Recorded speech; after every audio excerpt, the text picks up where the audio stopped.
कि रख हौसला वो मंजर भी आएगा, कि रख हौसला वो मंजर भी आएगा, प्यासे के पास समुंदर भी आएगा, यू रूट करना बेट मंजिल के मुसाफिर, मंजिल भी मिलेगी और मिलने का मजा भी आएगा। जय हिंद, जय भारत, मां भारत के सूरवीरों, आप सभी का गुरुकुल आर्मी ऑनलाइन प्लेटफॉर्म पर मैं डीके सर दिल खोलकर स्वागत करता हूं।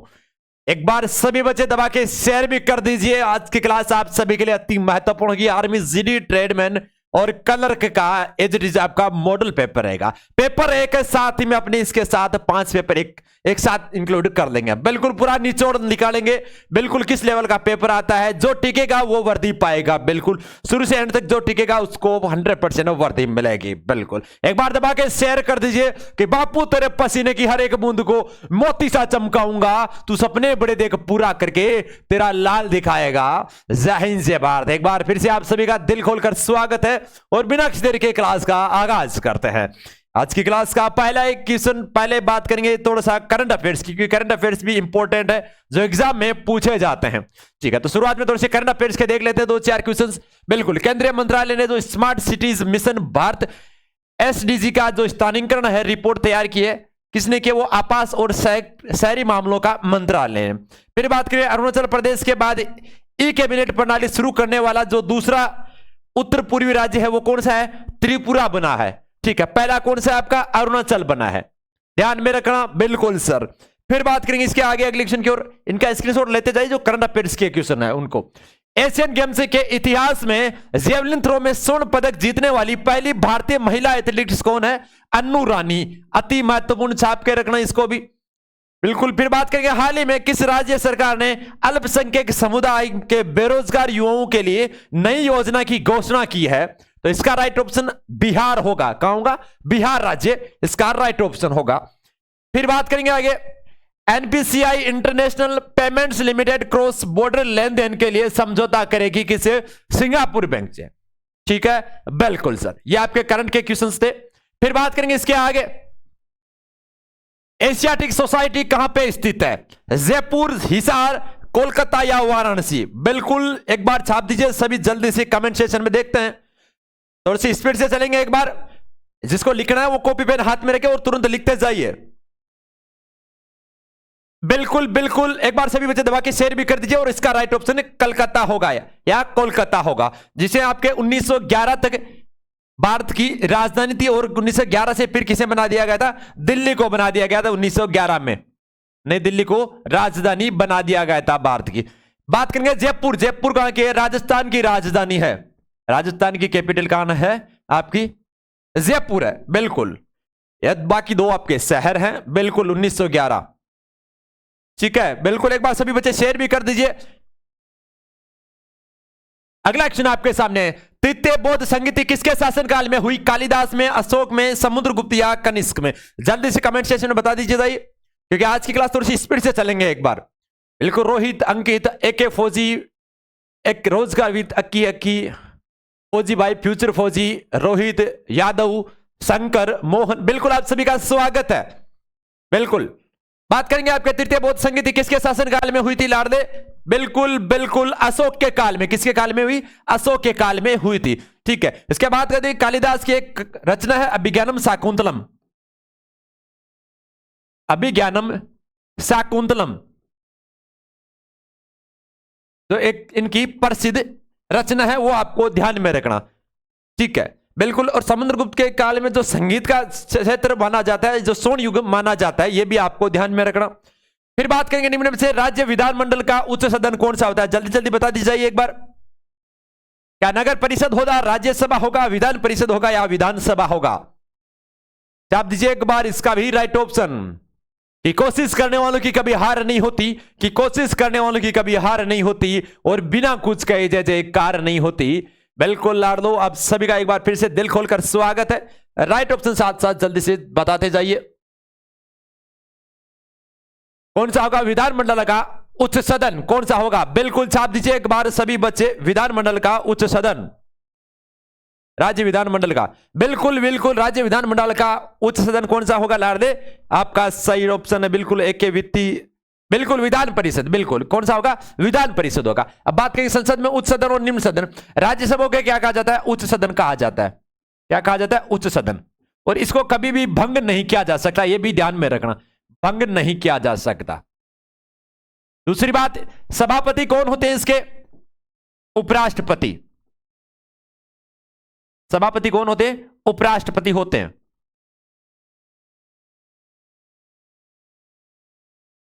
ठीक है।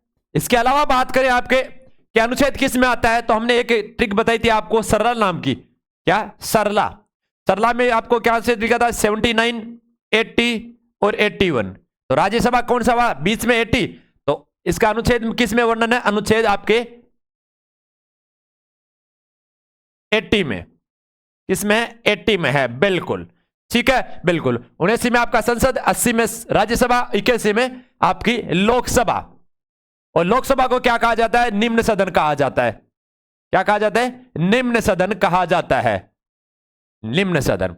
इसका कार्यकाल कितना होता है? 5 साल का। इसका कार्यकाल कितना होता है राज्यसभा का? 6 साल का।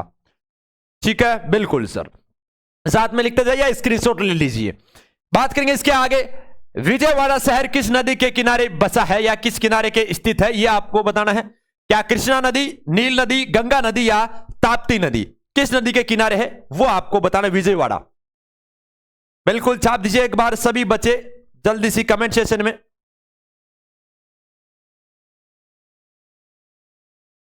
बिल्कुल कृष्णा नदी आपका राइट ऑप्शन होगा। कौन सा होगी? कृष्णा नदी। फिर बात करेंगे आपकी सबसे लंबी नदी। अगर सबसे लंबी नदी की बात करें तब कौन सी होगी? लाडले आपके नील नदी। ठीक है। और सबसे अगर बड़ी पूछी जाए, अगर सबसे बड़ी पूछी जाए तब कौन सी होगी? अमेजन होगी। कौन सी होगी? अमेजन होगी। और दूसरी सबसे बड़ी कौन सी है? अमेजन नदी। बड़ी नदी भी अमेजन और दूसरी सबसे लंबी नदी वो भी अमेजन। सबसे लंबी नदी नील नदी। आगे समझ में? अगर लंबी का पूछा जाए तो आपको नील नदी करना है, बड़ी का पूछा जाए तो अमेजन करना है। ठीक है। और दूसरी सबसे लंबी नदी पूछे तब अमेजन। अमेजन दूसरी सबसे लंबी है पर बड़ी सबसे ज्यादा है, यह आपको ध्यान में रखना है। बिल्कुल सर। इसके अलावा बात करते गंगा नदी के किनारे जो वाराणसी शहर बसा हुआ है, ये एग्जाम में पूछा गया था अभी सेंटर वाले में। ठीक है। 4 ऑप्शन दिए गए थे कि गंगा नदी के किनारे बसा कौन सा शहर है, तो इलाहाबाद, आपके वाराणसी, कानपुर या आदि इनके किनारे बसा है। फिर बात करेंगे अगले, टका किस देश की मुद्रा है? बिल्कुल बता दीजिए जल्दी सी कमेंट सेशन में। टका देखते हैं क्या भूटान का है, बांग्लादेश, जापान या इनमें से कोई नहीं। टका बिल्कुल बताइए, देखिए एक बार सभी बच्चे। बिल्कुल सर, टका की देखें तो टका कहां की है? बांग्लादेश की मुद्रा है। और बात करेंगे इसकी राजधानी की या कैपिटल की, तो राजधानी कौन सी है टका की? आपकी बांग्लादेश की। बांग्लादेश की राजधानी ढाका। कौन सी है? ढाका है। और भूटान की थिम्पू है, यह आपको ध्यान में रखना। बिल्कुल सर, बिल्कुल। एक बार सभी बच्चे दबा के शेयर कर दीजिए। रियाल है, बिल्कुल बिल्कुल, रियाद की रियाल। ठीक है। सऊदी अरब की है, सऊदी अरब की राजधानी आपकी रियाद है और वहां की जो मुद्रा है वो रियाल है। ठीक है, याद रखना। रियाल और रियाद में थोड़ा सा फर्क है, ये यहां पे बच्चे कंफ्यूज होते हैं। रियाल तो है उसकी मुद्रा सऊदी की, सऊदी अरब की। ठीक है। और रियाल, रियाल हो गई। और एक है रियाद, रियाद उसकी राजधानी है, क्या है? कैपिटल है उसकी। फिर बात करेंगे इसके आगे कि भारत एक नागरिकता की अवधारणा अपनाई है इंग्लैंड से, आयरलैंड से, ऑस्ट्रेलिया से या फिर आपके दक्षिण अफ्रीका से। कहां से अपनाई है? जल्दी से कमेंट सेक्शन में बता दीजिए इसका भी राइट ऑप्शन। बिल्कुल थोड़ा सा स्पीड से चलेंगे। रोजगार अंकित चौधरी साहब, फ्यूचर फौजी, रोहित, सुधांशु यादव, बिल्कुल बिल्कुल आप सभी का राइट ऑप्शन है। ठीक है। भारत के एक नागरिकता का अवधारणा आपकी कहां से अपने या किस देश से एकल नागरिकता या नागरिकता की अवधारणा ली गई है, यह पूछा है। तो बताइए, देखिए नागरिकता की जो अवधारणा है वो कहां से ली गई या किस देश से ली गई है? तो किस देश से ली गई लाडले? इंग्लैंड से ली गई है। बात करेंगे आपके आयरलैंड से, तो नीति निर्देशक तत्व कहां से लिए गए? ये इंपॉर्टेंट है, जो एग्जाम में सबसे ज्यादा पूछा गया अभी तक। नीति निर्देशक तत्व, नीति निर्देशक तत्व कहां से लिए गए? आपके इंग्लैंड से लिए गए। ये मेन इंपॉर्टेंट है, इसको आप छाप के रखना। फिर बात करेंगे अगले क्वेश्चन की ओर की, साथिया किस राज्य के प्रसिद्ध लोक कला शैली है? कर्नाटक, मध्य प्रदेश या फिर आपका गुजरात? और पंजाब, 4 राज्य आपके सामने। जल्दी से कमेंट सेशन में छाप दीजिए। देखिए एक बार, साथिया किस राज्य की प्रसिद्ध लोक कला शैली है? तो किसकी है एक बार जल्दी से कमेंट सेशन में बता दीजिए। देखिए कहां की है साथिया? कर्नाटक, मध्य प्रदेश, गुजरात, पंजाब। बहुत ही अच्छा क्वेश्चन आप सभी के लिए। बिल्कुल बिल्कुल गुजरात, गरबा गुजरात का एकदम में। और गिर राष्ट्रीय उद्यान वो भी कहा है गुजरात में, ये भी इंपॉर्टेंट पूछा जाता है। ठीक है, कान्हा नेशनल पार्क मध्य प्रदेश, कान्हा राष्ट्रीय वो कहा है मध्य प्रदेश में, ध्यान में रखना। ये जो एग्जाम में पूछा गया उन्हीं पे ज्यादा चर्चा कर रहे हैं अपन, और जो बार बार रिपीटेड हो रहे हैं उसको वापस याद रखना, क्योंकि जो रिपीट हो रहे हैं वो आगे भी होने की संभावना रहेगी। फिर बात करेंगे आपके बनारस हिंदू विश्वविद्यालय की स्थापना किसने की थी? गोपाल कृष्ण गोखले, मदन मोहन मालवीय, डब्ल्यूसी बनर्जी या महात्मा गांधी? जल्दी से कमेंट सेशन में छाप दीजिए। देखिए किसने की थी? बिल्कुल बनारस हिंदू विश्वविद्यालय की स्थापना किसने की थी? जल्दी से कमेंट सेशन में छाप दीजिए इसका right option. Gopal Krishna Gokhale, Madan Malviya, WC Banerjee या फिर आपके महात्मा गांधी, किसने की थी? जल्दी से इसका आंसर बता दीजिए एक बार, छाप दीजिए एक बार। बिल्कुल बिल्कुल आप सभी का राइट ऑप्शन है, मदन मोहन मालवीय ने आपके हिंदू जो बनारस हिंदू विश्वविद्यालय की स्थापना की थी। बात करेंगे डब्ल्यूसी बनर्जी की, किसकी? डब्ल्यूसी बनर्जी की। तो प्रथम अध्यक्ष किसके? भारतीय राष्ट्रीय कांग्रेस, भारतीय राष्ट्रीय कांग्रेस। यह बहुत बार पूछा गया है लाडले, इसलिए आपको इसको छाप के रखना। भारतीय राष्ट्रीय कांग्रेस के बारे में कौन है? डब्ल्यूसी बनर्जी के बारे में। और बनारस हिंदू विश्वविद्यालय की स्थापना मदन मोहन मालवीय ने की थी। इसके अलावा अगर कांग्रेस के राष्ट्रीय कांग्रेस के बारे में बात करें तो प्रथम यूरोपीय अध्यक्ष का पूछा गया था। तो प्रथम यूरोपीय अध्यक्ष कौन थे? George Yule, George Yule. ठीक है, और इसके अलावा बात करें अगर प्रथम भारतीय महिला की, भारतीय महिला अध्यक्ष पूछी जाए तो सरोजिनी नायडू है। भारतीय महिला, भारतीय महिला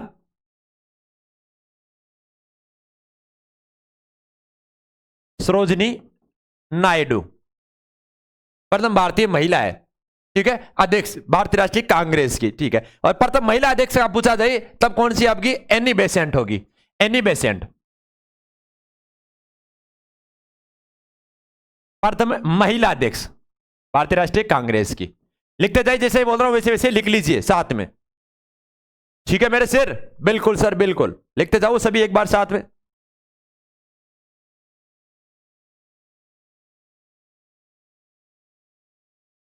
बिल्कुल सर बिल्कुल, एक बार सभी साथ में लिखते जाइए, अति महत्वपूर्ण। लिख लिया? शाबाश। फिर बात करेंगे इलेक्शन। दुनिया का सबसे ऊंचा युद्ध क्षेत्र कौन सा है? कौन सा है सबसे दुनिया का ऊंचा क्षेत्र? ग्लेशियर, सियाचिन ग्लेशियर, लद्दाख या फिर इनमें से कोई नहीं?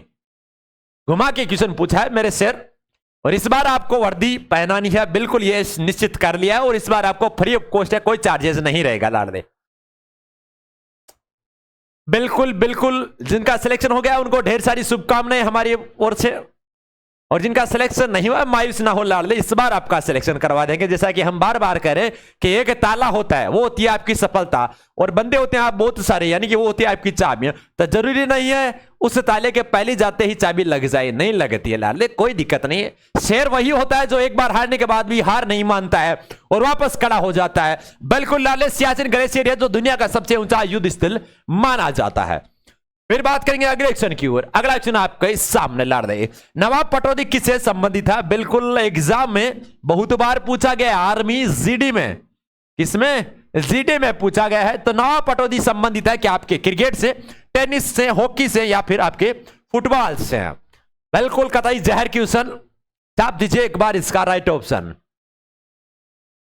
बिल्कुल रोहित, अंकित, सुधांशु, फौजी, फ्यूचर फौजी, बिल्कुल आप सभी का नाम दिल में है लाडले, कोई दिक्कत नहीं है। बस आप भले गलत आंसर दो पर आंसर जरूर दो, क्योंकि आप गलत आंसर दोगे फिर हम उसका राइट ऑप्शन बताएंगे तो आप वो आंसर कभी नहीं बोल पाओगे, इसीलिए कहते गलत भी दो पर जरूर दो। बिल्कुल सर, नवाब पटौदी आपके क्रिकेट से संबंधित है, ठीक है, बिल्कुल सर। इसके अलावा आपके क्रिकेट से संबंधित पूछा जाता है, इसलिए इस बार पूछा जाएगा 2023 का आपका one day world cup. One day world cup कहां होगा? भारत में होगा।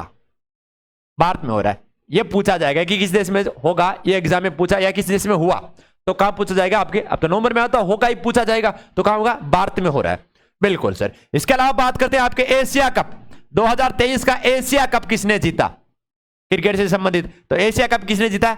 भारत ने जीता। उपविजेता की पूछे कि एशिया कप में उपविजेता कौन था जिसने भारत को हराया? भारत ने हराया जिस टीम को, कौन था? श्रीलंका को हराया, बिल्कुल सर। यह भी आपको ध्यान में रखना है मेरे लाडले, बिल्कुल सर। आ गया समझ में? बिल्कुल।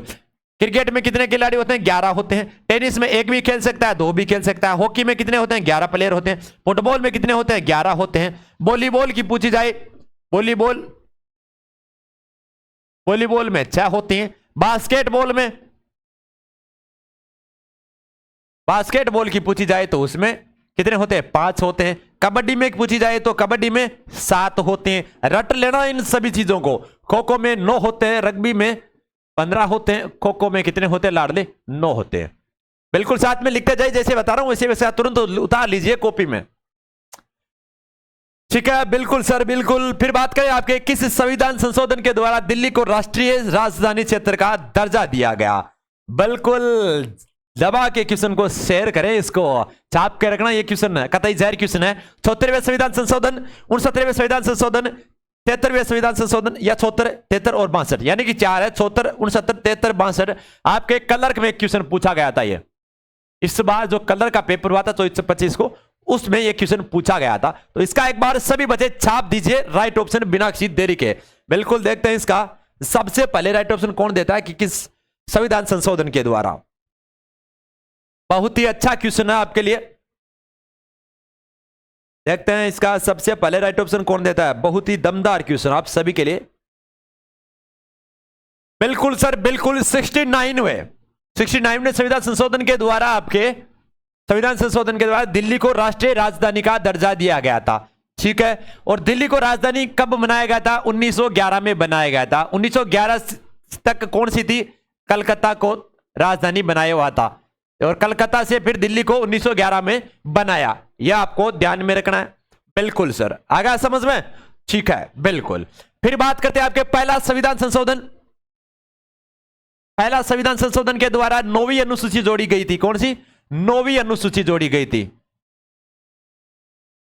टोटल अनुसूचियां कितनी है गुरुजी? 12 अनुसूची है अभी वर्तमान में। शुरुआत में कितनी थी? 8 अनुसूची थी। संविधान का पहला संशोधन कब किया गया था? ये आपके 9वीं अनुसूची जोड़ के किया गया था 51 में। कब किया गया था? 1951 में किया गया था। यह भी आपको ध्यान में रखना। बिल्कुल सर, ठीक है, बिल्कुल सर। वर्तमान में कितनी? 12 अनुसूचियां।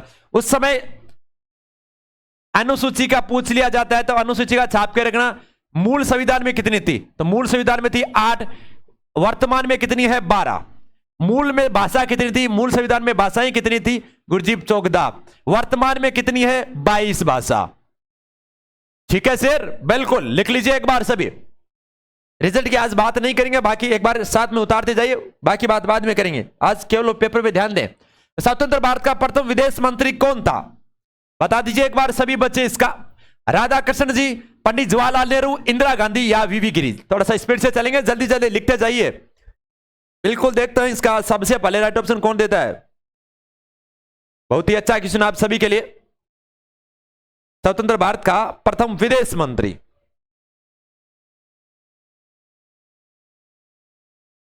बिल्कुल बिल्कुल पंडित जवाहरलाल नेहरू ही आपके स्वतंत्र भारत के प्रथम विदेश मंत्री थे, और स्वतंत्र भारत के प्रथम प्रधानमंत्री भी थे, पीएम। बिल्कुल सर, ठीक है। इंदिरा गांधी आपकी प्रथम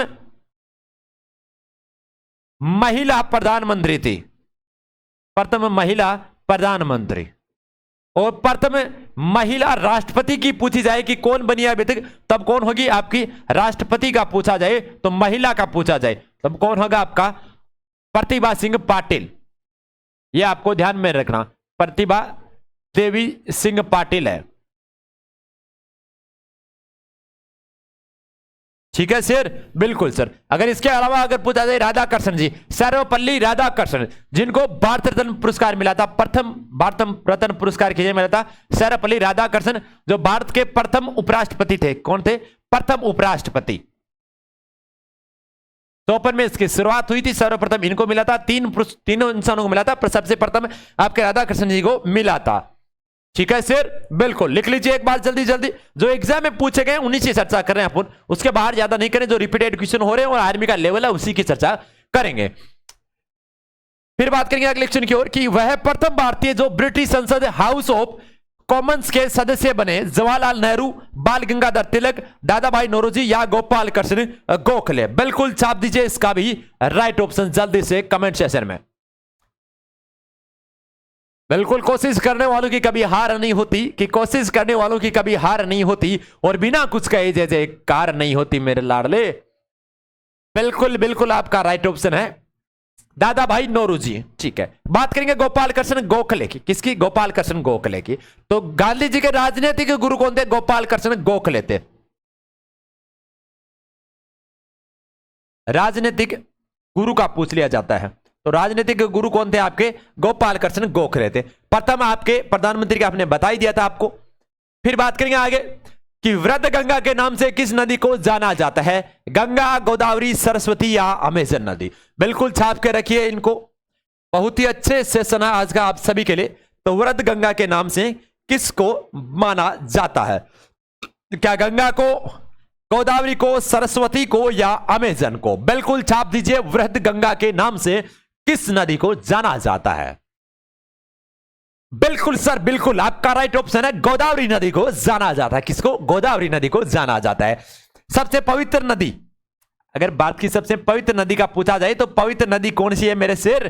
गंगा नदी है। और भारत की लंबी नदी भी गंगा नदी को ही माना जाता है। ठीक है, बिल्कुल सर। नील नदी तो विश्व की सबसे लंबी नदी मानी जाती है। सबसे बड़ी नदी मानी जाती है अमेजन नदी। कौन सी? अमेजन सबसे बड़ी और नील सबसे लंबी। नील यानी कि नी से लंबा, ल से बना लंबी। ठीक है, लंबी और बड़ी में थोड़ा सा फर्क होता है, ये आपको ध्यान में रखना है मेरे शेर। बिल्कुल सर। फिर बात करेंगे अगले क्वेश्चन की ओर। अगला क्वेश्चन, तुंगभद्रा अभ्यारण्य किस राज्य में स्थित है? कर्नाटक, केरल, उत्तराखंड या उत्तर प्रदेश? बिल्कुल छाप दीजिए इसका भी राइट ऑप्शन जल्दी से कमेंट सेक्शन में। देखते हैं इसका सबसे पहले राइट ऑप्शन कौन देता है। बिल्कुल सर, बिल्कुल कर्नाटक इसका राइट ऑप्शन का। तुंगभद्रा अभ्यारण्य कहां पे आपके? कर्नाटक में स्थित है। बिल्कुल सर, ठीक है। बात करेंगे आपके अगला क्वेश्चन, सूर्य से आने वाली हानिकारक पराबैंगनी किरणें होती है क्या? फेफड़ों का, कैंसर का, मुख का या कैंसर का या त्वचा का कैंसर? जो सूर्य से आने वाली जो पराबैंगनी किरणें हैं उससे जो हानिकारक किरणें हैं उससे क्या होता है? फेफड़ों का कैंसर होता है या मुख का कैंसर होता है या त्वचा का कैंसर होता है? कौन सा कैंसर होता है वो आपको बताना है। तो जल्दी से इसका कमेंट सेक्शन में बता दीजिए कि कौन सा कैंसर होता है। बिल्कुल देखते हैं इसका सबसे पहले राइट ऑप्शन कौन देता है। छाप दीजिए एक बार सभी बच्चे।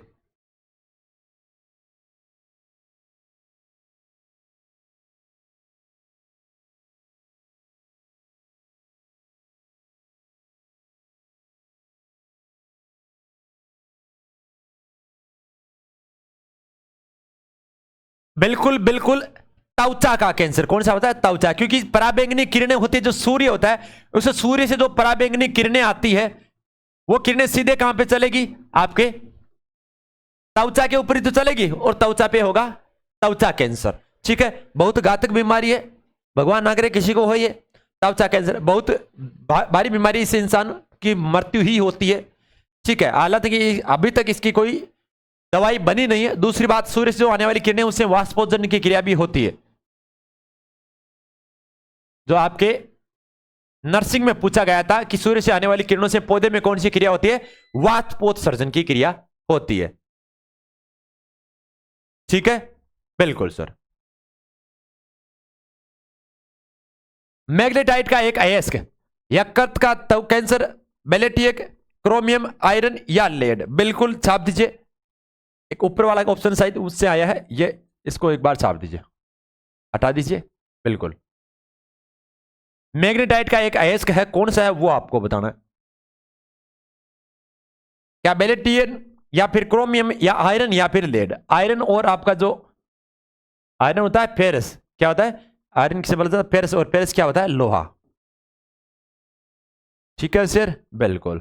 बताइए देखिए एक बार सभी बच्चे, मैग्नेटाइट का एक अयस्क कौन सा होता है, बिल्कुल आयरन ही होता है। कौन सा होता है, आयरन, लोहा, फेरस। ठीक है सर, बिल्कुल सर।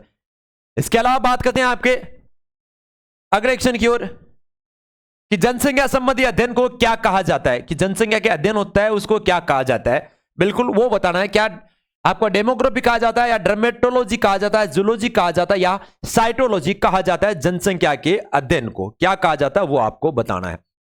बिल्कुल, जनसंख्या के अध्ययन को, और जनसंख्या का अध्ययन किया जाता है यानी कि जनसंख्या काउंट की जाती है, कितने साल से की जाती है गुरुजी, 10 साल से की जाती है। सर्वप्रथम 1872 में किया गया था, उसके बाद विधिवत रूप से आपके 81 से स्टार्ट हुई थी 10 साल के अंदर।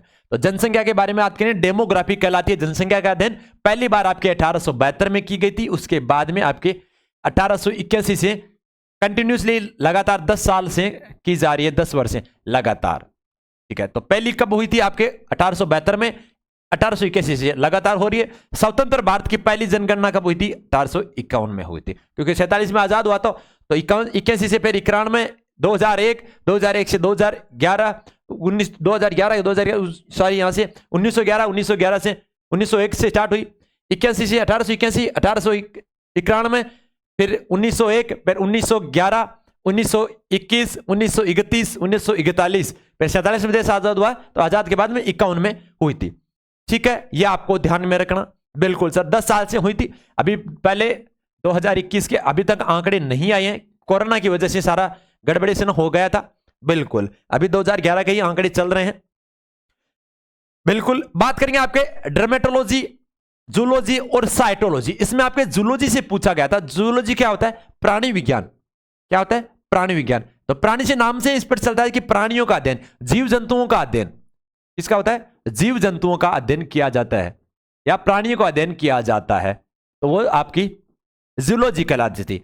ठीक है, बोटनी का पूछा जाए, अगर बोटनी का पूछा जाए तो बोटनी में क्या हो जाता है, वनस्पति विज्ञान, यानी कि वनस्पति का अध्ययन करना ही क्या कहलाता है आपका, बोटनी या वनस्पति विज्ञान कहलाता है। साइटोलॉजी यानी सेल, सेल किसे कहते हैं, कोशिका को। तो कोशिका का अध्ययन, कोशिका का अध्ययन क्या कहलाता है, साइटोलॉजी कहा जाता है। कोशिका की खोज किसने की थी, रॉबर्ट हुक ने की थी। बस इतना ही पूछा जाता है, कोशिका की खोज किसने की थी, रॉबर्ट हुक ने की थी। क्लर्क में एक बार पूछा लिया गया था कि जीवित कोशिका की खोज किसने की थी। ऑप्शन में पहला था रॉबर्ट हुक। रॉबर्ट हुक टिक क्या है, नहीं लाड़ दे, मृत कोशिका की खोज की थी रॉबर्ट हुक ने। अगर आपको सीधा पूछ लिया जाए कि कोशिका की खोज किसने की, तो रॉबर्ट हुक करना है। अगर आपको मृत कोशिका का पूछा जाए तभी रॉबर्ट हुक करना है। पर अगर जीवित कोशिका का पूछ लिया जाए तब क्या करना, एंटोन वॉन ल्यूवेनहोक। क्या करना है, एंटोन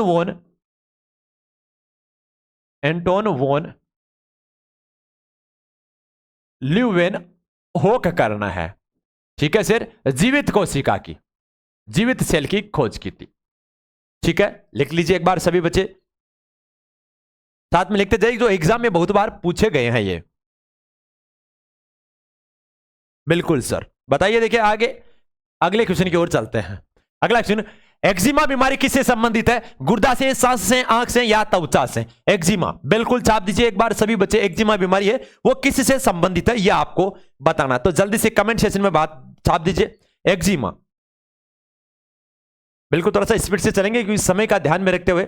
बिल्कुल सर, बिल्कुल आप सभी का राइट ऑप्शन है त्वचा, और त्वचा ही साथ में एलर्जी होती है, यह भी पूछा गया है। एलर्जी किससे होती है, त्वचा में होती है। ठीक है, आंख का भी क्वेश्चन पूछा गया था। ठीक है, मोतियाबिंद का,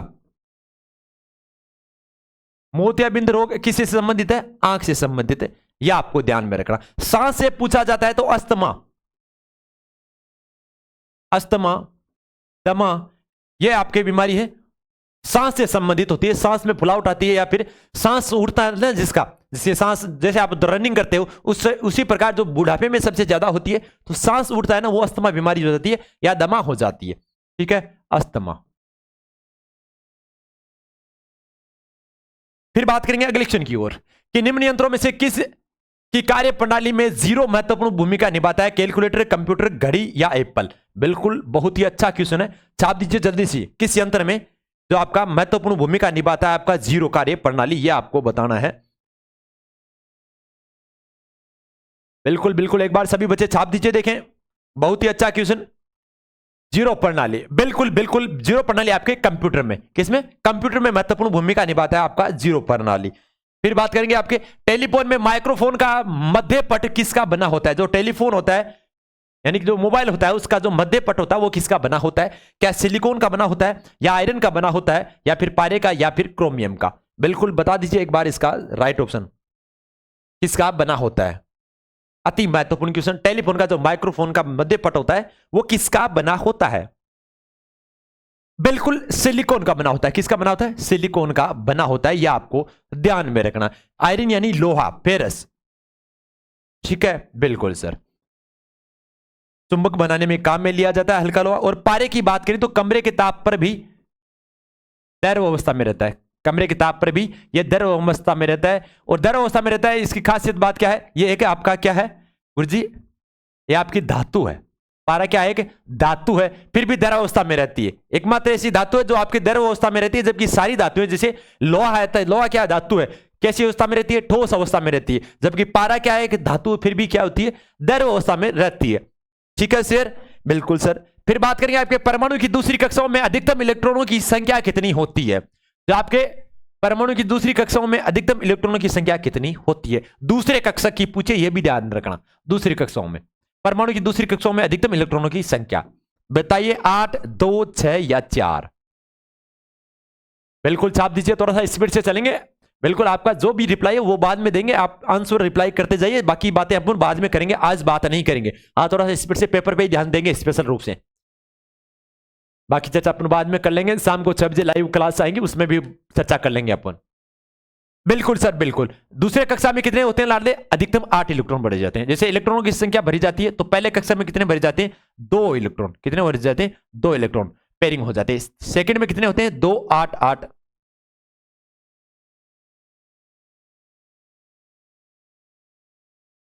दो में कितने भरे गए, 8 भरे थे। दूसरे में कितने हैं, 2, 8, 8। ठीक है, 8 भरे जाते हैं। इसी से आप संयोजकता निकालते हो। अगर लास्ट कक्षक में, अगर जो भी कक्षक है जिसमें अगर इलेक्ट्रॉनों की संख्या लास्ट में अगर 1, 2, 3, 4 तो उसकी संयोजकता भी यही होगी।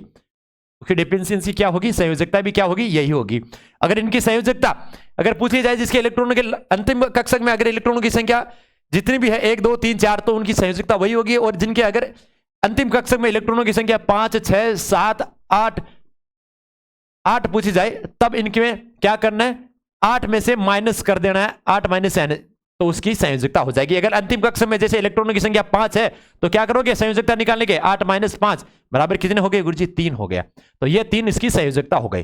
ठीक है, 5, 6, 7, 6 अंतिम कक्ष में अगर 6 इलेक्ट्रॉन है तो 8 में से 6 निकाल दो गुरुजी, 2 संयोजकता। अंतिम कक्ष में अगर 7 इलेक्ट्रॉन है तो 8 में से 7 निकाल दो, 1 संयोजकता। ठीक है, बिल्कुल सर। 5, 6, 7, 8 हो तो 8 में से माइनस कर दो, अन्यथा 1, 2, 3, 4 है अंतिम कक्षक में तो वही उसकी संयोजकता होगी। अगर 4 है तो 4 होगा, 3 है तो 3 हो जाएगा। बिल्कुल सर। फिर बात करेंगे D2O का परमाणु भार कितना होता है। D2O भारी जल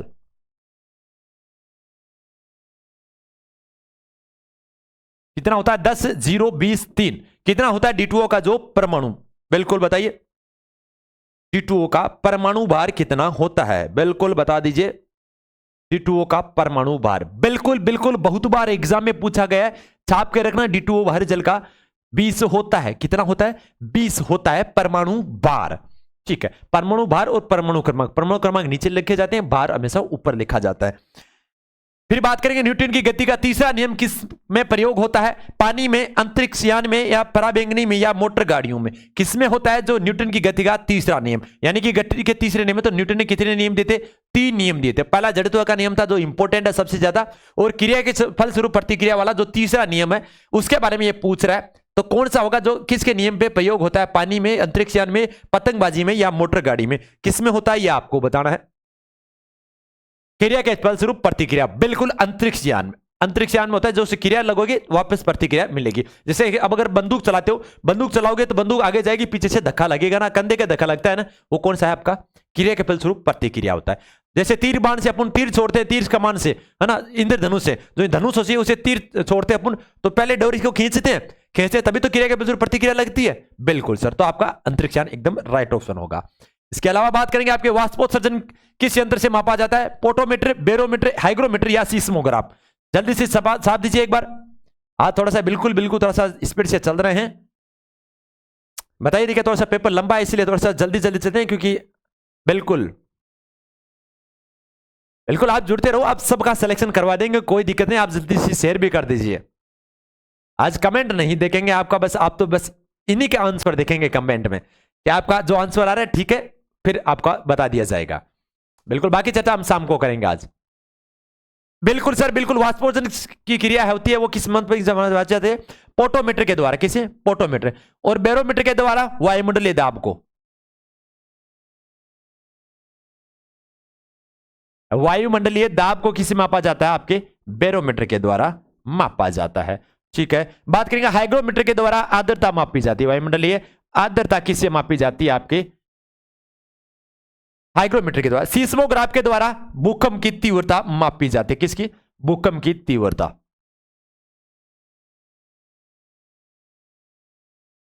भूकंप की तीव्रता मापी जाती है। भूकंप की तीव्रता मापी जाती है। ठीक है, लिख लीजिए, बिल्कुल लिख लीजिए एक बार सभी बच्चे। बिल्कुल सर। फिर बात करेंगे अगले क्वेश्चन की ओर कि हृदय और फेफड़ों की आवाज सुनने के लिए डॉक्टर किस यंत्र का प्रयोग करता है? बिल्कुल आपके जीडी का फेवरेट क्वेश्चन, कम से कम 6 या 7 बार ये पूछा गया है, तो बता दीजिए एक बार इसका राइट ऑप्शन क्या? स्टेथोस्कोप, इलेक्ट्रोकार्डियोग्राफ, बैरोमीटर, या फिर इनमें से कोई नहीं। बिल्कुल छाप दीजिए, देखें एक बार सभी बच्चे। बिल्कुल रोहित, अंकित, सुधांशु, बिल्कुल एक विक्की, बिल्कुल बिल्कुल आपका राइट ऑप्शन है। ठीक है, बिल्कुल मान लिया आपका। हृदय की जो धड़कन सुनी जाती है हृदय और फेफड़ों की, वो स्टेथोस्कोप के द्वारा। किसके द्वारा? जो स्टेथोस्कोप जो डॉक्टर कानों में लगाकर सुनता है ना, कानों में लगा के फिर हृदय पर रखता है रोगी के और उससे आवाज सुनता है, वो होता है स्टेथोस्कोप। अब बात करते हैं गुरुजी, वो सुनता है तो उसकी आवाज कैसी होती है? वो आवाज होती है लब डब। क्या होती है? लब डब। ठीक है, लवेरिया वाली नहीं है, ये लब डब है। और आवाज कैसी आती है? जो हृदय के जो आलिंद और नीले हैं उनके कपाटों के चिपकने की और खुलने की आवाज है। वो कैसे? हृदय के आलिंदों के और नीले के जो कपाटों के, उन कपाटों के चिपकने और खुलने की आवाज होती है लब डब, लब डब, लब डब। ठीक है, 1 मिनट में 72 बार धड़कता है। कितना? 1 मिनट में 72 बार धड़कता है। तो एक बार धड़कने में कितना समय लगता है गुरुजी? आपके देखा जाए तो आपके कितना लगेगा? 60 मिनट 1 मिनट में होती है सेकंड, और 72 बार धड़का तो 0.8 सेकंड, यानी कि 0.8 सेकंड, 1 सेकंड ही नहीं लगता, 0.8 सेकंड में एक बार धड़क देता है। और बात करेंगे तो एक बार जब पंप हो जाता है 1 मिनट में, तो आपका लगभग 5 लीटर पूरा कंप्लीट कर देता है बाहर रक्त को। ठीक है, रक्त होता है कितना होता है? 5 से 7 लीटर मनुष्य में होता है। यह आपको ध्यान, वैसे होता है 5 से चाहिए, पर एग्जाम में अगर ऑप्शन से सारा डिपेंड करेगा, वैसे होता 5 से 6 लीटर है। ठीक है, और वजन का पूछा जाए तो 7% होता है, वजन का 7%। ठीक है, इलेक्ट्रोकार्डियोग्राफ, ईसीजी, इसका होता है ईसीजी, जो हृदय का होता है, जो एक मशीन देखी होगी आपने। ठीक है, जो ऐसी चल रही होती है। अब जैसे ये अगर सीधी हो गई ना, तो मान लो आपकी दुनिया है वो सीधी हो जाती है, यानी कि यही डेथ हो जाती है। इसीलिए कहा है दुनिया में आपको टेढ़ा मेढ़ा होना चाहिए, एकदम सीधा नहीं होना चाहिए। सीधे इंसानों का बहुत से जो इंसान है दुनिया में वो फायदा उठा लेते हैं, इसलिए हमेशा टेढ़ा रहना चाहिए। ठीक है, बिल्कुल सर। इलेक्ट्रोकार्ड, बैरोमीटर का अभी बताया था आपके वायुमंडलीय दाब का। बिल्कुल सर। फिर बात करेंगे आपके अगले क्वेश्चन की ओर, इसका लिख लीजिए एक बार। परजीवी प्लाज्मोडियम उत्पन्न करता है, क्या करता है वो आपको बताना है। क्या पेचिस, टाइफाइड, पाइलेरियोसिस या मलेरिया? तो कौन सा करता है वो आपको बताना है। जल्दी से बता दीजिए एक बार सभी बच्चे कमेंट सेशन में। देखते हैं इसका सबसे पहले राइट ऑप्शन कौन देता है। बहुत ही अच्छा क्वेश्चन आप सभी के लिए। बिल्कुल सर, मलेरिया इसका राइट ऑप्शन होगा। क्या होगा? मलेरिया। और मादा एनाप्लीज मच्छर के द्वारा होता है, मादा एनाप्लीज।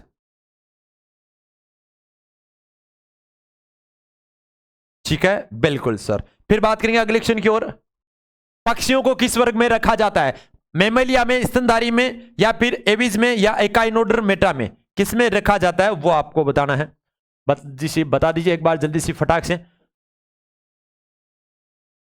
पक्षियों को किस वर्ग में रखा गया है? बिल्कुल छाप दीजिए एक बार। बिल्कुल बिल्कुल एविज में रखा गया है। किस में? एविज में रखा गया है। इसके अलावा जो पिछली बार एग्जाम में पूछा गया था कि रेंगने वालों को किस में रखा गया है? रेंगने वाले जीव, ठीक है, किस में रखा गया है? आर्थ्रोपोडा में, सॉरी रेंगने वालों को, जो मेमेलिया वर्ग है उनको, हाँ बिल्कुल। तो कीड़े मकोड़ा होता है, वहां से कीड़े मकोड़े थे पहले, कीड़े मकोड़ों, जिनका कीड़े मकोड़ों का जिनका ऊपरी कवच टाइट होता है यानी कठोर सा होता है, उनको आर्थ्रोपोडा में रखा गया है, ये आपको ध्यान में रखना। ठीक है बिल्कुल। रेंगने वालों को पूछा गया था सरीसृप में, रेंगने वाले उनको लगा गया सरीसृप में। ठीक है बिल्कुल सर, ये आपको ध्यान में रखना है। फिर बात करेंगे आपके अगले क्वेश्चन की ओर कि प्रकाश संश्लेषण में सबसे कम किस रंग में होता है? जो प्रकाश संश्लेषण होता है वो सबसे कम किस रंग में होता है? ठीक है, क्या हरा में होता है, लाल में होता है, बैंगनी रंग में होता है, या फिर आपके गुलाबी रंग में होता है? किस में होता है सबसे कम प्रकाश संश्लेषण? बताइए, देखिए एक बार सभी बच्चे। बिल्कुल सर बिल्कुल, प्रकाश संश्लेषण जो सबसे कम किस में होता है? बिल्कुल किस में होता है? हरे रंग में सबसे कम होता है प्रकाश संश्लेषण। ठीक है, इसके अलावा लाल रंग की जो तरंग दैर्घ्य होती है, तरंग दैर्घ्य सबसे ज्यादा किस रंग की होती है? लाल रंग की होती है। ठीक है, बैंगनी रंग की तरंग दैर्घ्य सबसे कम होती है, यह भी ध्यान में रखना। आपके जो सड़क पे रोडों पे होते हैं, जो मोड़दार रोड होती है, मोड़दार सड़क होती है, उस सड़क के ऊपर बोर्ड लगा होता है, उसमें जो चिन्ह लगा होता है वो रेड कलर का ही क्यों होता है? क्योंकि रेड कलर का जो रंग दैर्घ्य होता है वो ज्यादा होता है, इसलिए सड़क पे जो मोड़ों पे बोर्ड लगाया जाता है, वो हेल्डिंग लगाई जाती है, वो आपके रेड कलर की लगाई जाती है ताकि दिख सके। ठीक है बिल्कुल सर। इसके अलावा बात करेंगे आपके कि 7 लड़कों की आयु का औसत 20 वर्ष है। यदि पहले 6 लड़कों की आयु का औसत 19.5 है तो 7वें लड़के की आयु कितनी होगी, यह आपको बताना है। क्या 18 वर्ष होगी, 23 वर्ष होगी, या 15 होगी, या 21 वर्ष होगी? जल्दी से बता दीजिए एक बार। क्या पूछा आपको? क्वेश्चन भी साइड में देख लेते हैं कि 7 लड़कों का औसत पूछा है, कितना है? 20 है। ठीक है, तो टोटल कितना हो गया? 7 दूनी 14, यानी कि 140 टोटल हो गया सबका। ठीक है, लड़कों का है, यदि पहले 6 लड़कों का औसत 19.5 है, अगर पहले 6 का कितना है? 19.5 रखा गया है, तो 19.5 को अपन दूसरी तरीके से लिख सकते हैं। बिल्कुल सर, अगर इसे बट्टा में लिखा जाए तो बट्टा 19 का कैसे लिख सकते हैं? 19/2, 39/2 लिख सकते हैं। अगर 19.5 और 19.5 कितने होते हैं गुरु जी? 19.5 और 19.5 19 2 38, अरे 39 ही तो होते हैं, तो ऐसा भी तो लिख सकते हैं अपन, 39.2 लिख सकते हैं। बिल्कुल सर। फिर क्या कहा है? तो 7वें लड़के का औसत क्या होगा? यानी कि ये 6 लड़कों का औसत निकाल दोगे और उसमें से 140 माइनस कर दोगे, तो आपके जो शेष बचेगा उस लड़के का औसत आयु भी आप ज्ञात कर लोगे। ठीक है बिल्कुल सर, तो इस तरीके से आप निकाल सकते हो। तो 6 को वापस इसमें गुना करो एक बार, देखें देखते हैं इसका। 7वें लड़के का पूछा है इसमें, बिल्कुल 19 और 5 बटा 39/2, बिल्कुल बता दीजिए। देखिए एक बार सभी बच्चे बिल्कुल सोल्व कर लीजिए एक बार, 2 मिनट का आपके पास समय है। देखते हैं इसका सबसे पहले राइट ऑप्शन कौन बताता है।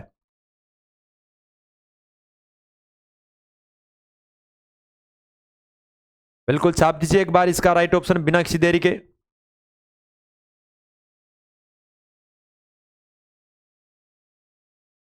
बिल्कुल 6 हो गया, कितने सोल्व नहीं हुआ? बिल्कुल सर बिल्कुल, अभी अपन कर देते हैं। यहां पे कितना? 7 लड़कों का औसत कितना है गुरुजी? 7 लड़कों का औसत वर्ष है 20 वर्ष, तो टोटल कितना हो गया? 140 हो गया। ठीक है बिल्कुल सर। तो 6 का कितना हुआ? 6 का है 19.5। ठीक है गुरुजी, और 7वें का पूछा है तो 6 का हुआ है गुरुजी 6 इंटू 39.5 लिख सकते हैं। 19.5 को 39/2 की अगर बिंदी हटवाना तो इस प्रकार अपन लिख सकते हैं। बिल्कुल सर, तो अगर इसका आपको 639 से गुना करो, बिल्कुल सर गुना कर लिया, तो उसमें बटे हुए 2 117 कितना हुआ? 117 आपका यहां पे राइट ऑप्शन हो जाता है। बिल्कुल सर 39 बटे हुए 2, ठीक है बिल्कुल 117 आ जाता है। यह है आपके 6 लड़कों का, कितनों का? 6 का है। अब बात करें 107वें लड़के का पूछा है, तो टोटल 7 का कितना? 140, और 6 का कितना होगा? 117। तो 140 में से 117 आपको माइनस कर देना है। कितने? 140 में 117 माइनस किए तो कितना आ गया गुरुजी? आपके 23। कितना हो गया? 23 आपका राइट ऑप्शन हो जाता है। तो 23 किसमें? ब ऑप्शन आपका राइट ऑप्शन है। आ गया समझ में या नहीं आया? बिल्कुल एक बार वापस बता देता हूं आपको कि 7 लड़कों का औसत कितना है गुरुजी? 20 है। ठीक है, तो टोटल कितना हो गया? 140। 6 लड़के का पूछा है 5 है तो 19.5 को मैं ऐसा भी तो लिख सकता हूं 39.2, 39/2, कि 39 में 2 का भाग दोगे 19.5 ही आएगा। अब 6 का ये पूछा है तो 6 को ऐसे भी तो लिख सकते हैं 6 × 39/2, ऐसा भी तो लिखते हैं बिल्कुल। तो 6 से 39 में गुना करके 2 का भाग दिया तो 117 आता है। और ये तो आ गया 6 लड़कों का 7वें के इसने पूछा है तो 117 में से 140 माइनस कर दिया तो 140 में से 117 माइनस क्या 23 आपका राइट ऑप्शन हो जाता है। ठीक है, फिर बात करेंगे अगले क्वेश्चन की ओर कि एक दुकानदार अपनी वस्तु को 240 रुपए में बेचता है तो उसे 20% की हानि होती है। बिल्कुल, जब एक कोई इंसान है, कोई दुकानदार है, वो अगर किसी चीज को कितने 240 रुपए में बेचता है, ठीक है, 240 रुपए में बेचता है तो उसे 20% की हानि होती है। कितने 20% की हानि, यानी कि 80 हो गया। ठीक है, हानि होती है। अगर उसे वो 10% लाभ में बेचता, 10% लाभ पर बेचता तो उसका क्रय मूल्य कितना होगा ये आपको बताना है। बिल्कुल, तो 240 रुपए में 240 रुपए की उसकी क्या थी जो वस्तु थी, उस वस्तु को बेचता कितने 80, यानी कि 20% कम में, तो 80 रुपए होगा। अगर उसको वो 10% एक्स्ट्रा से बेचता तब उसका क्रय मूल्य इसने पूछा है। तो इस प्रकार आप सोल्व कर सकते हो। ठीक है, 0 से 0 इधर से काट सकते हो और इधर से भी काट सकते हो। 0 से 0 निकाल दो, सोल्व कर दो। बिल्कुल, यहां से 240 सीधा 8 बच जाता है। बिल्कुल बताइए, इसका एक बार सोल्व कर लीजिए। 240/80/110, ठीक है, कितने हो गए गुरुजी 330 हो जाता है। कितना होता है 330। बिल्कुल आपका राइट ऑप्शन हो जाता है 330 इसका करेक्ट आंसर। ठीक है, आ गया समझ में? बिल्कुल सर, बिल्कुल लिख लीजिए, एक बार साथ में लिखते जाइए। देखें,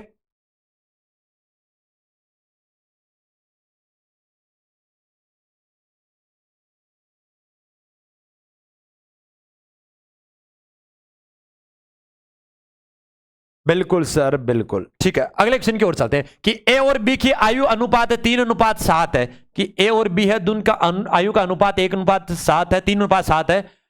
ठीक है, तो अंतर 20 का है। क्या पूछा है? ए और बी है, तो ए है एक बी है, उनके आयु का अनुपात 3:7 है और इनके आयु के जो अंतर है, आयु का अंतर पूछा है इसने, तो अंतर है कितना 20 का अंतर है। 20 का अंतर है तो एक ही आयु पूछिए, इसने एक ही आयु पूछिए कि इन दोनों का अंतर है और अंतर के हिसाब से एक ही आयु कितनी है वो आपको बताना है। बिल्कुल बता दीजिए एक बार इसका राइट ऑप्शन बिना किसी देरी के। बहुत ही अच्छा क्वेश्चन आप सभी के लिए। ए और बी का अनुपात 3:7 है, तो उसी प्रकार आपको करना है। बिल्कुल बिल्कुल, ऑप्शन से आप कर सकते हो कि ऑप्शन उठाया, बिल्कुल 15 से देख लो। ठीक है, 15 उठा लिया। यहां पे एक के 15 पूछा है तो ऑप्शन से करना चाहते हो तो 15 जैसे ऑप्शन ले लिया। 3 पंजो 15, ठीक है, 5 3 15 वैसे तो हो गए। बिल्कुल 5 से बात तो 3 पंजो 15 और 5 को 7 से 7 पंजो 35। ठीक है, ऑप्शन से उठाकर अगर करना चाहते हो तो इस प्रकार कर सकते हो। तो 5 15 15 और 3, तो इसको अगर आपको अनुपात में काटोगे तो 15 को 3 से कर सकते हो और 7 को 35 को 7 से। अनुपात वही आया। बिल्कुल सर, तो इसका एक का मान लिया हमने 15 और इसका हो गया 35। फिर क्या कहा है कि इनके अंतर कितना है 20 का है, तो 35 और 20 15 में अंतर कितना का है गुरुजी 20 का अंतर है। बिल्कुल, तो सही बैठ रहा है। बिल्कुल सर, तो 15 आपका राइट ऑप्शन हो जाता है। बिल्कुल सर, क्योंकि दूसरे ऑप्शन में रखेंगे तो ऐसा नहीं बनता है। आ गया समझ में? बिल्कुल सर, 5 3 15 7 दूनी 14। बिल्कुल सर, 7 से गुना करो या 3 से सीधा गुना कर लो से, तो बैठ जाता है आपका एकदम राइट ऑप्शन। उतार लीजिए एक बार। फिर बात करते हैं आपके 106 यानी 106 को गुना किया है और 94 × 94 को गुना किया है, तो इसका सॉल्यूशन पूछा है कि क्या इसका सॉल्यूशन होगा। बिल्कुल बता दीजिए एक बार सभी बच्चे। 106 और 94 × 94, बिल्कुल बता दीजिए एक बार सभी बच्चे। बिल्कुल, 2 बार 106, तो 106 को ऐसा भी तो लिख सकते हो आप, 106 को स्क्वायर कर सकते हो और यहां पे 94 को स्क्वायर कर सकते हो। बात तो एक ही है, क्योंकि 2 बार लिखा है, चाहे गुना कर लो चाहे स्क्वायर कर लो, बात तो एक ही बन रही है ना। बिल्कुल सर, बात तो एक ही है। तो इस प्रकार से भी अगर सोल्व करना चाहते हो तो इससे भी कर सकते हो। ठीक है, बिल्कुल सर, और अगर इसे गुना भी करना चाहते हो तो यहां पे ऐसा भी कर सकते हो आप। 106 - 94, 106 - 94 और 106 + 94, ऐसा भी तो कर सकते हो। ठीक है, तो इस प्रकार भी सॉल्यूशन कर सकते हो। फिर इसका अगर और सॉल्यूशन निकालना चाहते हो तो फिर क्या होगा, 106 में से 94 निकाल गए तो कितना बचे 12। 106 और 94 कितने हो गए गुरुजी 200। ठीक है, बिल्कुल सर। फिर और सॉल्यूशन कर लो, देखिए 112 और यहां पे इंटू तो है, बिल्कुल सर इंटू है, तो यहां पे भी इंटू चलेगा, यहां पे भी इंटू चलेगा, यहां पे भी इंटू। 12 और 200, 12 को 200 12 दूना 24, 24 ही तो हुआ, बिल्कुल सर 24। आगे कितने हैं? 2 जीरो, 2 जीरो लगा दिया। 24 किस में? ऑप्शन में, राइट ऑप्शन होगा। आया समझ में? एक बार फिर से बता देता हूं। 106 इंटू 106 को अपन 106 स्क्वायर लिख सकते हैं, बिल्कुल सर। 104 इंटू 104 को 94 स्क्वायर लिख सकते हैं, यानी कि 94 इंटू 94 को 94 स्क्वायर लिख सकते हैं, बिल्कुल। यहां पे अगर इसको सॉल्यूशन करना चाहते हो तो 106 माइनस 94 लिख सकते हैं, इसको 106 प्लस 94 लिख सकते हैं, यानी माइनस प्लस कर सकते हो, तो आंसर वही आता है, बिल्कुल सर। 106 को में से 94 गए तो 12 बचे, 106 में से 94 गए, यहां से जोड़ा तो 200 हो गए। 12 को 2 से गुना किया तो 2400 हो जाता है आपका राइट ऑप्शन। फिर बात करिए अगले क्वेश्चन की ओर। अगला क्वेश्चन आपके लिए, बिल्कुल आप दीजिए एक बार इसका भी राइट ऑप्शन, कि यदि कोई घटना घटित नहीं हो सकती तो इनकी संभावना है। नहीं, कौन सी घटना संभावित नहीं हो सकती? 1/2, 3/4, 2/5 या 0। बताइए। देखिए बहुत ही अच्छा क्वेश्चन आप सभी के लिए और इजी वे में एकदम। बिल्कुल सर, बिल्कुल। इसमें देखा जाए कि कोई सी भी घटना हो या किसी में भी माइनस किया जाए या कितनी चीज बाहर निकाल जाए तो इसका 1/2 तो हो जाता है, होता है। 3/4 भी संभावना हो जाती है, 2/5 भी हो जाती है, पर 0 कभी नहीं होते। क्या नहीं होती? 0 संभावना कभी नहीं होती। ऐसा हो सकता है ना कि कितने परसेंटेज बने इसके और कितना भाग बाकी रह गया। अगर कोई काम करता है तो कितना काम बाकी रह गया, काम कर रहे हो तो कितना होगा? 2/5 रह जाता है, 1/5 रह जाता है, पर 0 नहीं रहता, तो 0 संभावना कभी घटित नहीं हो सकती, बिल्कुल। फिर बात करेंगे अगले क्वेश्चन की ओर। अगला क्वेश्चन आपके लिए बिल्कुल बहुत ही अच्छा क्वेश्चन, औसत से रिलेटेड, आपके चाहे क्लर्क हो, चाहे नर्सिंग हो, चाहे ट्रेडमैन हो, सब में पूछा जाता है। तो बता दीजिए इसका एक बार राइट ऑप्शन। एक बल्लेबाज 12वीं पारी में 63 रन बनाता है। 12वीं पारी में कितना बनाया? 63 रन बना लिया, 63 बनाया, जिसके कारण उसके औसत में 2 रन की बढ़ोतरी हो गई। औसत में कितनी हो गई? 2 की बढ़ोतरी हो गई। कितनी होगी? 2 की बढ़ोतरी। तो 12वीं पारी में उसके कुल रन कितने हैं?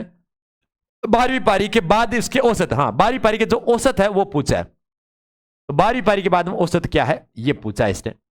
तो बताइए। देखिए 2 की बढ़ोतरी हुई है। सबसे पहले तो ये देख लेते हैं कि 11 की है, ठीक है, 2 में इसकी बढ़ोतरी हो गई है, यानी कि 12 को इसके में काउंट करना पड़ेगा। 12वीं के काउंट करके उसके बाद इसको निकालना है। तो 2 मिनट का समय है आपके लिए, जल्दी से निकाल दीजिए एक बार। देखें, अगर पहले 12 को काउंट करके भी निकाल सकते हो और 12 को बिना काउंट करके भी निकाल सकते हो, क्योंकि 2 की बढ़ोतरी हुई तो जाहिर सी बात है 12वीं की साथ में होगी, तो 12 इंटू 2 की बढ़ोतरी, यही तो हुआ, यही है ना? बिल्कुल बिल्कुल। एक बार सभी बच्चे शेयर कर लीजिए। 12 इंटू 24 कि 2 के साथ हो गया, ठीक है, 24 इसमें काउंट कर लिया, बिल्कुल। अब निकालिए। देखें रन कितने बनाए? 63 बनाए और 2 इसमें काउंट कर लिया, 24 तो हो गया, बिल्कुल सर। तो 24 सीधा इसी माइनस कर दीजिए तो आंसर आराम से निकल जाएगा आपका, बिल्कुल बिल्कुल। निकाल लीजिए एक बार एकदम इजी वे में।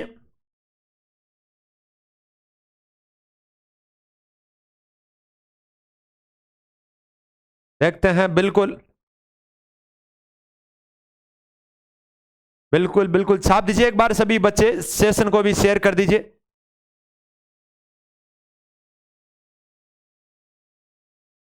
बिल्कुल बिल्कुल 63, बिल्कुल 63 से वापस निकाल सकते हो आप इस प्रकार से भी, बिल्कुल। एक बार सभी बच्चे शेयर भी कर दीजिए। देखें जितने भी बंदे जुड़े सभी बच्चे शेयर कर लीजिए एक बार, शेयर करें एक बार, जोड़ लीजिए अपने साथी दोस्तों को भी। तब तक एक कॉपी पेन हाथ में ले लीजिए और सभी बच्चे, ठीक है, बिल्कुल। अब देख लेते हैं आगे, जिसने सोल्व कर लिया उसको अच्छी बात है, जिसने नहीं किया उसकी बाद में देखते हैं, ठीक है। 12वीं पारी में उसने 12 पारी खेली है, 12वीं की पारी के बाद में पूछा है टोटल कितने हो गए? 2 की बढ़ोतरी हुई है, और 12वीं का पूछा है तो 12 पारियों में 2 की बढ़ोतरी हो गई, तो जाहिर सी बात है 24 हो गया, ठीक है। ये तो है 12वीं पारी के बाद, पारी को काउंट किया है, ठीक है। तो 12 के काउंट कर लिया तो आपको रन कितने बनाए इसने?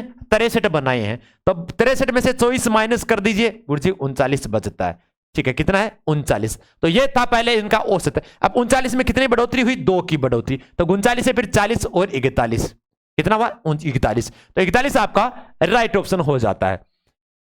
फिर बात करते हैं दो संख्याओं का अंतर 2 है, यानी दो संख्याओं का अंतर 2 और उनके वर्ग का अंतर 28 है। यानी कि कोई संख्या है ए और बी है, इनमें अंतर तो कितने का है? 2 का है, ठीक है। और इनके वर्ग में अंतर, अगर वर्ग के अंतर में कितना है? आपके 28 का अंतर है, वर्ग का 28 का अंतर है, तो उसका योग ज्ञात करोगे। अंतर है तो उसके अंतर का योग ज्ञात करो, यह पूछा है। बताइए, देखिए, या वैसी संख्या कौन सी है, यह भी पूछा जा सकता है। तो जल्दी से इसका कमेंट सेक्शन में बताइए, देखें कि कौन सी संख्या होगी वो। बहुत ही अच्छा क्वेश्चन आप सभी के लिए, अंतर का पूछा है, जल्दी से बता दीजिए एक बार।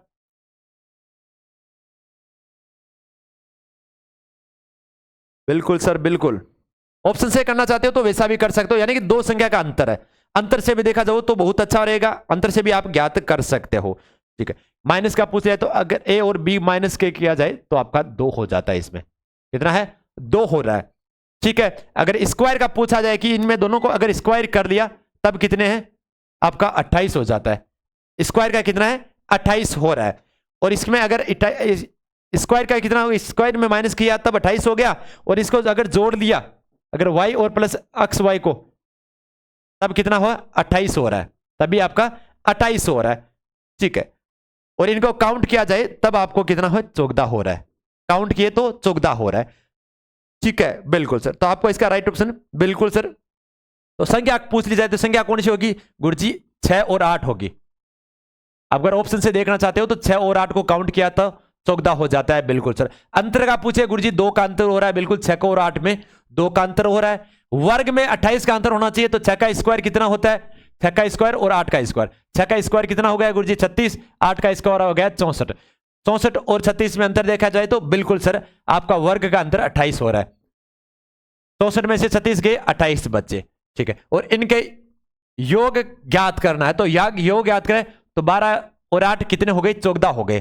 कितना हो गया? 14 हो गया। 14 आपका राइट ऑप्शन बन जाता है। दोनों तरीके से, किसी भी तरीके से कर सकते हो, सीधा सा फॉर्मूला है। अंतर देखा चाहिए तो 8 को और 6 को ले लिया, तो 2 का अंतर है 8 और 6 में, 28 इसके वर्ग में अंतर है, बिल्कुल सर। 64 में और 36 में अंतर 28 का हो रहा है, तो इसका योग ज्ञात करना, तो योग 6 और 8 कितने होते? 14 हो जाते हैं। आ गया समझ में? बिल्कुल सर। फिर बात करेंगे आपके आगे, एक वापस वही क्वेश्चन में डाल देता हूं आपके। एक था आम फल, आम फल, और एक चीज और थी उसमें जो आपके क्वेश्चन पूछा गया था सेंटर वाले में, आम फल, और एक था वो ऑप्शन में देख रहा हूं, ठीक है, गाय का वेनर एक।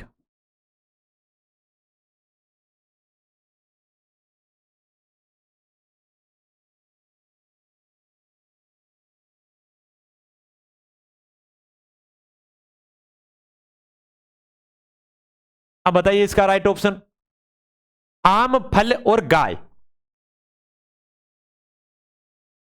बिल्कुल सर, आम एक फल है, बिल्कुल सर, तो आम एक फल हो गया, गाय एक जानवर है, तो यह एक हो गया आपका राइट ऑप्शन हो जाता है ये, ठीक है। बिल्कुल सर। इसी प्रकार अगर एक क्वेश्चन और बता देता हूं मैं आपको कि आपके 9:10 पर 9:10 का दर्पण समय क्या होगा? का दर्पण समय पूछा तो क्या होगा? तो दर्पण का क्या होगा लाडले आपके गुरुजी? ऐसा क्वेश्चन देखते ही सीधा ही 11:60 में से माइनस करना है 9 और 10, ठीक है। 11:60 में से माइनस कर दिया, और दर्पण का पूछते ही 60 में से 10 गए 50, और 11 में से 9 गए 2 50 आपका राइट ऑप्शन होगा, ठीक है। बिल्कुल सर।